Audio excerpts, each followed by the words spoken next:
Ben ritrovate cattoliche e dintorni. L'Università Cattolica ha siglato una convenzione con il CTB Teatro Stabile di Brescia per meglio definire la collaborazione fra le facoltà. Vi presentiamo inoltre un nuovo ciclo di incontri, La stagione impossibile, ideata dallo STARS. Vediamo di cosa si tratta. Con la collaborazione del corso degli studi in Scienze e Tecnologie delle Arti e dello Spettacolo e a cura della professoressa Carlabino, verrà inaugurata a partire da giovedì 12 marzo la stagione impossibile. Professoressa Carlabino, inizia una nuova collaborazione tra il corso dello STARS e il CTB intitolata Stagione impossibile. Di che cosa si tratta? Si tratta di un'idea un po' particolare, una scuola dello spettatore strana, però credo abbastanza accattivante. L'idea è in 3 anni di offrire al pubblico bresciano e ai nostri studenti la possibilità di approcciare, vedere, ripercorrere quegli spettacoli che hanno cambiato l'estetica nel Novecento teatrale, spettacoli che ovviamente appartengono al passato, che molti non hanno potuto vedere e che grazie alla guida sapiente di esperti potranno essere, come dire, assaggiati in un contesto appunto di stagione impossibile, cioè mettere insieme quegli spettacoli che sarebbe impossibile aver avuto all'interno di uno medesimo cartellone. Si affronterà ogni anno la visione di spettacoli proposti da grandi registi, grandi maestri internazionali e grandi attori. Quest'anno la scelta è caduta su Luca Ronconi e il suo Orlando Furioso, con cui apriamo la nostra proposta il 12 di marzo, giovedì 12 di marzo, un'occasione peraltro, come dire, fortuita purtroppo, per ricordare anche Luca Ronconi, recentemente scomparso, e ripercorrere il suo grande segno di regista italiano e teatrale, ma internazionale sicuramente. Per continuare poi con un appuntamento dedicato al grande maestro Tadeusz Kantor, che negli anni 70 segnò con il proprio lavoro certamente la ricerca teatrale internazionale, e per approdare alla figura di Carmelo Bene. Questi 3 momenti saranno introdotti, spiegati e offerti al pubblico dalla guida di esperti di ciascuno di questi maestri e dalla proiezione di spezzoni dello spettacolo che verranno in questo modo commentati. Crediamo che tutto questo abbia un certo valore per consentire al pubblico anche di conoscere poi i segni che sono rimasti nelle produzioni contemporanee e quindi di avere quella nomenclatura per leggere le estetiche oggi. A chi si rivolgono questi spettacoli? Si rivolgono certamente agli studenti di università e accademie, ma anche al grande pubblico che ha voglia di approfondire momenti della storia contemporanea del teatro. Ritengo molto importante questa collaborazione perché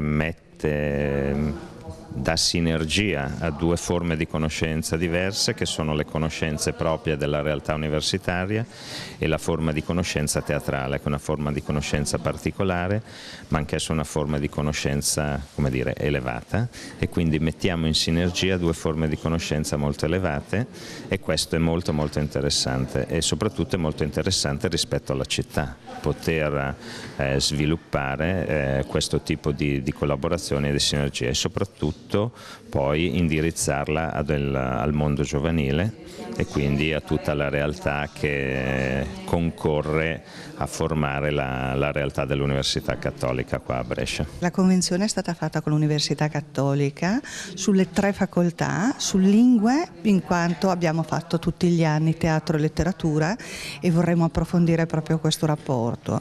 Con la pedagogia, scienza della formazione e soprattutto con il professor Oliva, queste materie che comunque implicano anche un discorso appunto metodologico di cura per gli alunni eccetera. Soprattutto con lo STARS abbiamo avuto l'opportunità di stabilire tutta una serie di attività, fra cui anche le riprese dei nostri spettacoli con gli alunni e i docenti dello STARS stesso e oltre alla stagione impossibile anche altri addentellati di grande, credo, caratura. Il progetto prevede 3 incontri che avranno luogo a Teatro Santa Chiara Mina Mezzadri e che hanno lo scopo di riscoprire il valore del grande teatro del Novecento.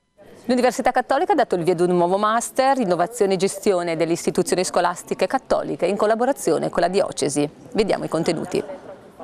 presentato in Cattolica il Master in Innovazione e Gestione delle Istituzioni Scolastiche Cattoliche. Centrale la necessità di integrare nella gestione scolastica efficienza e solidarietà, innovazione e coesione sociale. Don Maiolini, qual è il senso della scuola cattolica nel contesto nazionale? Il senso della scuola cattolica nasce innanzitutto da un'esigenza interna al cristianesimo, cioè di mettersi al servizio alla luce dell'antropologia e della spiritualità cristiana per poter offrire anche un'educazione, una scolarizzazione che rispetti quanto nostro Signore propone, con l'idea che proponendo Gesù l'umanità compiuta è un servizio fatto all'uomo in quanto uomo. Quindi le scuole cattoliche si pongono all'interno del panorama scolastico come un'offerta formativa non tanto concorrenziale allo Stato, ma come un'integrazione nel servizio pubblico per richiamare soprattutto i valori educativi e la centralità della persona nel processo anche scolastico. Una sapiente gestione delle risorse disponibili rappresenta un'inedita prospettiva di una formazione continua e allo stesso tempo specifica per coloro che si occupano dello sviluppo del capitale umano. Si rivolge a tutto quell'insieme di persone che a vario titolo operano già nelle scuole cattoliche o che si propongono di farlo e che intendono fornire un contributo qualificato capace di coniugare quella cultura dell'incontro e quell'attenzione alla persona anche con l'utilizzo degli strumenti tecnici gestionali più avanzati, che però devono essere contestualizzati in una missione essenzialmente educativa. Per noi viene prima la persona e poi la tecnica. Le scuole paritarie di ispirazione cattolica costituiscono da molto tempo una presenza forte all'interno del territorio e testimoniano un lungo percorso fatto di impegno condiviso, competenza professionale, cultura comunitaria e valori cristiani. Il linguista Tullio De Mauro ha dato il via alle nuove lezioni sulla didattica della scuola, organizzate dall'Accademia dei Lincei. Ascoltiamolo in questa intervista. Al via anche quest'anno le nuove lezioni sulla didattica della scuola, inaugurate per l'occasione dal linguista Tullio De Mauro. Bisogna distinguere tra la lingua e quelli che parlano la lingua. Le lingue sono fatte per sopravvivere attraverso il tempo a rivoluzioni spaventose, a migrazioni, a catastrofi, a guerre, a stermini, e per quanto importante sia l'avvento di tecnologie dell'informazione come quelle che stiamo vedendo in questi anni, cioè stanno lì e sono flessibilissime, pronte a servire a diversi tipi di innovazione tecnologica. Secondo alcune indagini internazionali ripetute ormai 3 volte in questi ultimi 10-12 anni, si stima che l'80% circa della popolazione italiana è in difficoltà a leggere correntemente un articolo di giornale o a capire un telegiornale. Qui non è in gioco tanto la lingua quanto il possesso sicuro della lingua e di strumenti di ragionamento, di cultura, di calcolo. Come si può risolvere questo problema? Se si può risolvere. Rialzando i livelli di istruzione iniziale della popolazione, che non sono oramai, rispetto a 50 anni fa, non sono più cattivissimi, però soprattutto sviluppando un sistema di, come in altri paesi, un sistema di educazione ricorrente degli adulti. Diciamo, compito primario dei licei è quello della diffusione della cultura e quindi in particolare siamo molto attenti all'educazione, alla scuola, e quindi questa attività per esempio che stiamo facendo adesso, che si chiama questo progetto Una nuova didattica per la scuola, i licei per una nuova didattica per la scuola, una rete nazionale. E riteniamo di poter con questo interessare i docenti di questa scuola media, che secondo noi è un po' il punto un po' più debole forse dell'istruzione nazionale, nel senso che le elementari sono abitualmente di buon livello, e le superiori spesso con molte differenze però hanno delle punte molto elevate.